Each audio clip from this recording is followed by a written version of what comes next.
오늘의 사연 시작합니다. 반갑습니다. 저는 최근에 파혼을 하게 된 30대 초반 여성입니다. 현재 중소기업에서 6년째 근무를 하고 있고요. 사는 곳은 수도권 지역이에요. 제가 평소에 중요하게 생각하는 것들 중에 하나가 바로 기브 앤 테이크거든요. 즉, 하나를 받으면 최소한 그만큼은 돌려줘야 한다는 거죠. 비단 누가 나한테 좋은 일을 했을 때뿐만 아니라 나쁘게 했을 때도 똑같다고 생각합니다. 결혼이라는 것도 딱히 다르지 않다고 봐요. 어느 한쪽이 일방적으로 희생하고 이해하는 건 불공평한 거잖아요. 그런데 저와 결혼까지 하기로 했던 그 사람은 너무도 이기적이더라고요. 본인은 뭐 하나 물러설 생각도 없으면서 일방적인 희생을 강요했고, 거기다 그런 저의 희생에 대한 고마움도 전혀 없는 인간이었어요. 그래서 파혼을 결심한 건데, 막판에 찌질하게 이 핑계 저 핑계 대면서 들러붙는 모습까지 본 지금은 한마디로 후련하네요. 남자친구와는 꽤 오랜 시간 동안 알고 지내던 사이였습니다. 비록 같은 대학교를 다닌 건 아니지만 지하철로 10분이면 갈 수 있는 인근 대학에 재학 중이었던 남자친구는 저와 제일 친한 친구의 대학 동창이었지요. 딱히 가깝지도 멀지도 않은 그런 사이를 유지하고 있었는데 대학 졸업 후 취업 준비를 하면서 급속도로 가까워졌어요. 꽤 유용한 면접이나 채용 정보를 저에게 많이 알려줬거든요. 그러다 눈이 맞아 사귀게 되었는데 가능한 부모님과 가까운 회사를 고르고 있던 저와는 다르게 남자친구는 H로 시작하는 대기업이 아니면 절대로 가지 않을 거라더군요. 그때는 그런 남자친구의 모습이 강단이 써 보이는 데다 뭔가 한번 결심하면 끝까지 밀어붙이는 성격 같아서 부럽기도 했습니다. 대기업에 가고 싶지 않은 사람이 어디 있겠습니까? 하지만 무작정 시간 낭비, 돈 낭비를 할 수는 없으니 어쩔 수 없이 현실과 타협을 하는 거지요. 저도 그중 하나였고요. 아무튼 그렇게 저는 제법 빨리 취업을 하게 되었고, 남자친구는 2년이라는 시간을 들이고 나서야 자기가 원하는 대기업에 들어갈 수 있었네요. 2년이라는 시간이 길다면 긴 시간이지만, 그래도 앞으로 남은 미래를 고려해 본다면, 어쨌든 대기업에 입사를 했으니 충분한 가치는 있다고 봅니다. 대기업이 좋기는 좋더군요. 월급 자체는 저와 그렇게까지 차이가 나지는 않아도 상여금이나 인센티브가 꽤 많더라고요. 뭐 그건 제가 선택한 부분이니 넘어간다고 치고 올해 초에 남자친구가 결혼 이야기를 불쑥 꺼냈을 때 저는 머리가 너무 복잡해졌습니다. 물론 남자친구와의 미래를 생각해보지 않은 건 아니지만 그럴 때마다 조금씩 미루고 미뤘죠. 왜냐하면 저희 둘 사이에는 꽤나 심각하다 할 만한 장벽이 있었거든요. 그건 바로 거리였습니다. 사실 남자친구가 취업하고 난 후부터 저희는 롱디를 해야만 했습니다. 롱디라는 말이 뭔지 잘 모르시는 분들을 위해 설명을 드려보자면 롱디스턴스 즉 장거리 연애라는 뜻이죠. 아시는 분들은 아시겠지만 남자친구가 들어간 대기업 연고지가 저 멀리 경상남도 쪽에 있거든요. 자동차 관련 회사라고만 말씀드릴게요. 아무튼 남자친구는 입사를 하자마자 바로 본사로 발령이 나버렸고 차로 4시간이 걸리는 먼 곳에서 일을 해야만 했습니다. 그래도 대기업이라고 기숙사며 유류비며 복지 자체는 좋긴 하더라고요.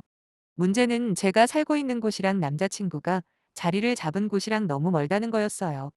총 3년 가까이 장거리 연애를 하면서 당연히 어려움도 많았지요. 처음에는 매주 남자친구가 올라왔습니다.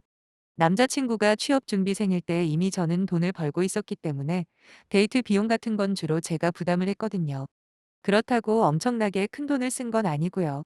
매일 공부하고 자격증 준비한다며 딱히 데이트다운 데이트도 별로 못 해봤습니다.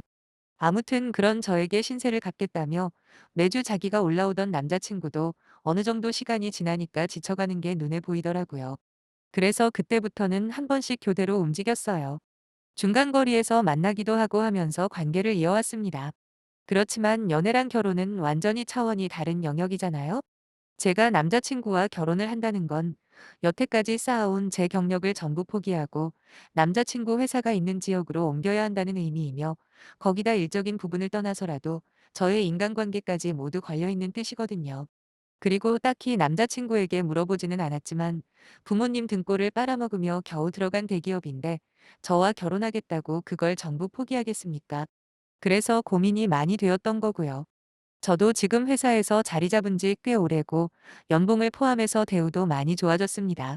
무엇보다 제가 하는 일이 저한테는 딱일 만큼 재미도 있고 말이죠. 결혼이라는 선택 때문에 여태까지 해온 경력을 포기해야 하나, 과연 어떤 게 제가 진정으로 원하는 건지 거의 한 달 넘게 고민을 했습니다. 남자친구에게도 충분한 시간을 달라고 했고요. 그때만 해도 이런 사람을 또 만날 수 있을까 싶을 만큼 남자친구에 대한 믿음이나 애정 같은 게 컸기 때문에 결국 저는 결혼을 하기로 결심했습니다. 그리고 난 후에 저와 가깝게 지내던 회사 선배에게 제 사정을 털어놨죠. 선배는 제 결정을 존중한다고 말하면서도 너무도 아쉬워하더라고요. 그리고 며칠 후 싱글벙글한 얼굴로 선배가 저와 점심을 먹자고 하는 거예요. 이야기를 들어보니 제 걱정을 듣고 여기저기 알아봤답니다. 그러다 남자친구가 있는 지역에 우리 회사랑 비슷한 업무를 하면서 밀접한 관계에 있는 회사를 발견했는데 그쪽에 마침 선배의 먼 친척이 높은 위치에 있다는 걸 알게 되었다는 거예요.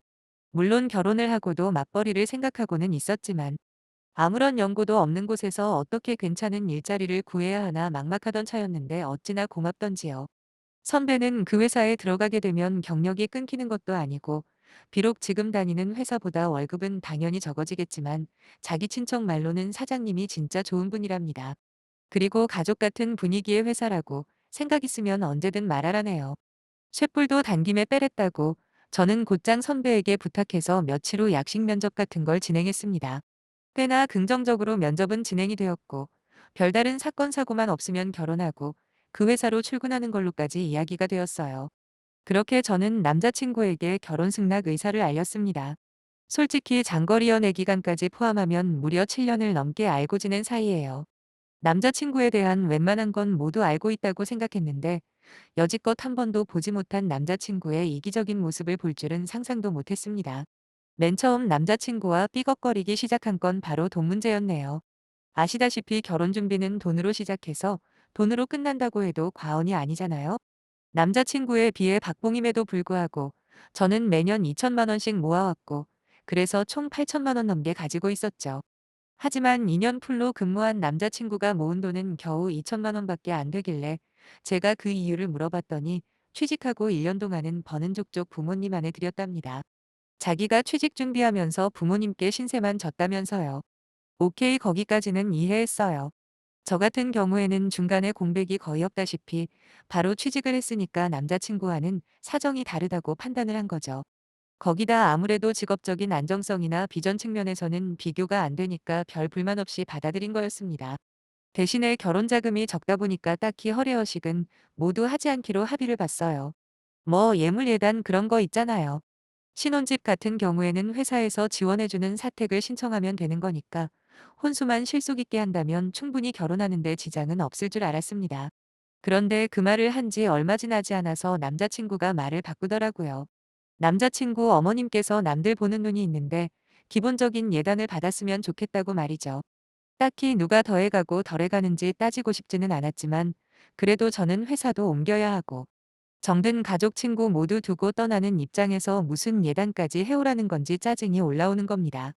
그래서 보는 눈이 뭐 그쪽에만 있는 줄 아냐고 굳이 예단을 받고 싶다면 기본적인 건 해주겠다. 대신에 우리 집도 보는 눈이 있으니까 그에 상응하는 예물을 준비하라 했습니다. 그랬더니 남자친구가 뭐라고 받아쳤는지 아세요? 저보고 왜 이렇게 돈을 밝히냐입니다. 아니 적반하장도 유분수지. 누가 누구한테 돈을 밝힌다는 거냐. 애초에 하지 않기로 합의된 예단 이야기를 먼저 꺼낸 게 누구냐 따졌어요. 남자친구가 짧은 한숨을 한번 내쉬더니 예단은 저를 위해서 하는 거라대요. 그거 돈 얼마 아끼겠다고 괜히 결혼 전부터 시어머니한테 점수 까기지 말라면서요. 그래봐야 저만 손해보는 거라 하길래. 그럼 예단 해줄 테니 나도 네가 들고 오는 돈 2천만 원만 가지고 결혼하겠다 했습니다. 그러면서 제가 희생하는 직장 문제라던가 인간관계 등등 설명을 해줬어요. 한마디로 현실을 자각시켜준 거죠. 지금 우리가 반반 결혼하는 것도 아니고 어떻게 보면 내가 일방적으로 희생하는 결혼 아니냐. 그럼에도 불구하고 너 하나만 믿고 내 인생을 맡기려는데 그깟 예단 하나 내 뜻을 못 따라주면 나도 곤란하다고 확실하게 말했습니다. 그랬더니 남자친구는 최고의 무기인 대기업 다닌다는 유세를 떨더군요. 저도 가만히 있지 않았어요. 나도 결혼하고 나서 일을 할 거라고 이미 구두상으로지만 들어갈 회사도 정했다고 하니 남자친구는 의외라는 듯 어느 회사냐고 물어보더라고요. 그래서 회사 이름을 이야기해줬죠. 남자친구는 자기도 그 회사 이름은 들어봤다면서 자기 회사에서 나오는 부스러기 일감이나 받아먹는 하청업체라는 거예요. 어딜 다녀도 자기 회사 하청업체를 다닐 생각을 하냐고 와이프가 우리 회사 하청업체 다닌다고 소문나면 자기가 쪽팔려서 어떻게 회사를 다니냐입니다. 그러면서 그냥 집에서 본인 뒷바라지나 해달라네요. 편하게 전업주부로 살 수 있게 해줄 테니까 그냥 예단해 와서 자기 엄마한테 점수도 좀 따고 하라길래 저도 모르게 미쳤냐고 소리를 질러버렸네요. 하청업체고 대기업이고 똑같은 사람들이 일하는 곳인데 네가 뭐가 그렇게 잘났다고 그 사람들을 무시하냐. 그리고 나는 죽었다 깨어나도 전업주부는 할 생각 없다 단호하게 못을 박았죠. 지금까지 쌓아온 내 경력은 무슨 일이 있어도 지킬 거라고. 그리고 내가 일을 하던 안 하고는 네가 결정하는 게 아니라 내가 결정하는 거라고 말했습니다. 평소에 자기가 대기업 다닌다는 사실에 꽤나 자부심을 가지고 있는 건 알고 있었지만 그렇다고 저런 식으로 다른 사람들을 깔보거나 후려치는 인간인 줄은 차마 몰랐네요. 제가 몇 년 동안 좋아했던 그 남자가 맞나 싶었습니다. 더 이야기해봐야 싸움만 커질 게 뻔하고 거기다 근본적으로 남자친구에 대한 믿음이 산산조각 나기 직전이라 저는 나중에 다시 이야기하자 말한 뒤 곧바로 서울로 올라왔습니다. 오래 만난 만큼 남자친구에 대해서는 누구보다 잘한다고 자부했고 그래서 믿고 결혼까지 결심한 건데 머릿속이 너무 복잡했어요. 내가 자기와 결혼하는 데 있어서 얼마만큼이나 많은 고민과 큰 용기가 필요했는지 전혀 관심이 안 보였다는 것도 계속 마음에 걸렸고요. 결국 대기업 부심이나 부리는 속물인 건가? 그런 인간이랑 같이 살기 위해 이곳에서의 내 삶을 버릴 만한 가치가 있을까 하는 의문이 들었습니다. 원래 결혼 준비하면서 수시로 싸운다는 이야기는 들었지만 이건 확실히 결이 다른 문제라고 생각했고 저는 남자친구의 연락을 씹으면서 다시 원점에서부터 고민을 하기 시작했죠. 그러다 일주일 정도 지났을까 남자친구가 저희 집까지 찾아왔더라고요. 진심으로 반성하고 사과를 해도 받아줄까 말까 하는 상황에서 남자친구가 내민 건 자기 엄마가 받고 싶어 하는 예단 목록이더군요. 그 와중에 원래 견적은 1,500 정도였는데 자기가 잘 말해서 까갔다고 마치 아무 일도 없었다는 듯 실실 웃고 있었습니다. 내가 싫다고 말한 거 벌써 까먹었냐고. 지금 내가 고민하는 건 예단을 하냐 안 하냐가 아니다. 너라는 사람을 계속 만날지 아니면 헤어질지 그 고민을 하는 거다라고 말을 했죠. 그랬더니 남자친구가 눈을 동그랗게 뜨면서 그러는 게 아니겠어요? 요즘 세상에 자기처럼 노후가 확실하게 보장된 남자 또 만날 수 있겠냐고요. 그제야 확실하게 깨달았습니다. 이 사람은 자기 대기업 명함 하나만 믿고 제가 어떤 희생을 하는지, 지금 우리가 어떤 조건에서 결혼을 하는지에 대해서는 아무런 관심도 없었던 거였어요. 여태 쌓아온 경력도 포기하고 그 멀리 떨어진 지역까지 제가 왜 가기로 결심했는지에 대해서요. 거기다 자신만만한 태도를 보아하니 마치 제가 본인이랑 결혼을 하고 싶어 환장을 한 거라고 믿고 있는 듯 보였고요. 저는 길게 말할 것도 없겠다. 그냥 이쯤에서 헤어지자 선언을 했습니다. 저의 이별 선언을 들은 남자친구의 반응은 제가 예상했던 그대로였어요. 저를 삐딱하게 쳐다보더니 자신 있냐고 되묻더군요. 괜히 욱하는 감정에 휩쓸려서 자기같이 좋은 남편감 놓치지 말라며 돈 1,000만 원의 인생을 걸지 말랍니다. 진짜 웃기지도 않았어요. 도대체 이런 자신감은 어디서 나오는 걸까 싶었죠. 뭐 구차하게 대화를 길게 이어봐야 무슨 소용이겠습니까? 뭐가 문제인지조차 인식을 못하는 사람인데 말이죠. 아무튼 내가 할 말은 다 했다고 말하곤 집으로 돌아와 버렸어요. 그 후로 한동안 걸려오는 전화를 무시했더니 처음엔 그냥 홧김에 해본 소리라고 생각했던 남자친구도 그제서야 사태 파악을 했나 보더라고요. 어느 순간부터 전화가 수십 통씩 걸려오고 문자도 폭탄처럼 오기 시작했습니다. 당연히 전부 다 무시해버렸지요. 딱 한 번 답장을 보낸 적이 있긴 한데 너랑 나랑은 이제 아무런 사이도 아니니까 헛수고하지 말고 빨리 정신 차리길 바란다고 보냈거든요. 그러다 하루는 아침에 운동 좀 다녀오려고 밖에 나갔는데 깜짝 놀라 까무러칠 뻔했네요. 글쎄 남자친구가 저희 집 앞에 차를 대놓고 밤을 샌 모양이더라고요. 저를 보자마자 후다닥 달려와서는 미안하다 잘못했다 사과를 하는 게 아니겠습니까? 아니 고작 한 달도 못 버티고 이렇게 밤새 기다리고 사과까지 할 거면 진작에 교통정리를 잘하지 그랬냐 따졌더니 그 와중에 남자친구가 한다는 핑계가 뭐였는지 아세요? 전부 다 자기 엄마가 그렇게 하라고 시켰답니다. 저번에 예단 문제로 다투던 그날 원래 자기는 사과를 하고 제 뜻을 따르려고 했대요. 그런데 그 말을 들은 남자친구 어머니께서 그러셨다는 거죠. 결혼도 하기 전부터 와이프한테 휘둘리고 싶냐고요. 그러다 평생 와이프한테 잡혀 산다고 그러기 싫으면 초반에 기선제압을 하라고 시켰다는군요. 그러면서 자기는 이렇게까지 할 생각이 없었다고 둘러대는데 그 모습이 어찌나 찌질하고 한심하게 보이던지 남자친구 말이 사실인지 아닌지 관심조차 없었습니다. 어차피 누가 시켰든 안 시켰든 본인 입으로 쏟아낸 말들 아닌가요? 이미 제 마음은 차갑게 식어버렸다고 포기하라고 했습니다. 그러자 남자친구는 죽어도 저를 포기 못하겠다고 제가 본인을 용서해 줄 때까지 매일같이 찾아온다네요.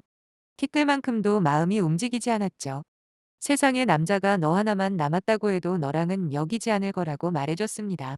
그리고 설령 네가 로또에 당첨이 돼서 몇십억을 들고 나타나도 싫다고 이 정도면 내 마음이 어느 정도인지 짐작이 가냐 물었더니 찍소리도 못하대요. 막말로 남자친구가 대기업 다니는 게 엄청 유리한 조건이라는 건 저도 인정합니다. 하지만 그렇게 따지면 대기업 다니는 데가 경제적으로도 안정된 남자도 얼마든지 있을 거 아니에요. 이왕이면 가까운 곳에 사는 그런 남자 찾는 게 현명하지. 굳이 고마운 줄도 모르는 너 같은 인간이랑 그 먼 곳에서 내가 왜 살아야 하냐 물어봤습니다. 이번에도 꿀먹은 벙어리처럼 한마디도 못하더군요. 내가 뭐가 아쉬워서 니네 엄마 물주 노릇에 내 경력까지 끊어지는 걸 감수하고 너랑 같이 살겠냐고 다시 한번 몰아붙였고 결국 무슨 생각인지 남자친구는 차를 몰고 돌아가더군요. 그리고 어느새 2달이 넘게 흘렀네요. 여전히 아주 가끔이지만 그 사람한테서 문자는 한 번씩 오긴 합니다만 그것도 새벽에 술 먹고 보고 싶네 어쩌네 하는 게 전부예요. 이마저도 조금만 더 시간이 흐르면 사라지겠죠. 한동안은 남자고 뭐고 쳐다도 안 볼 겁니다. 그냥 마음을 비우고 흘러가는 대로 몸과 마음을 맡겨보려고요. 어떤 미래가 펼쳐질지는 모르겠지만 그놈이랑 결혼하게 되는 일은 피했으니 그것만큼은 천운으로 생각하고 감사한 마음으로 살겠습니다. 여러분께도 감사합니다.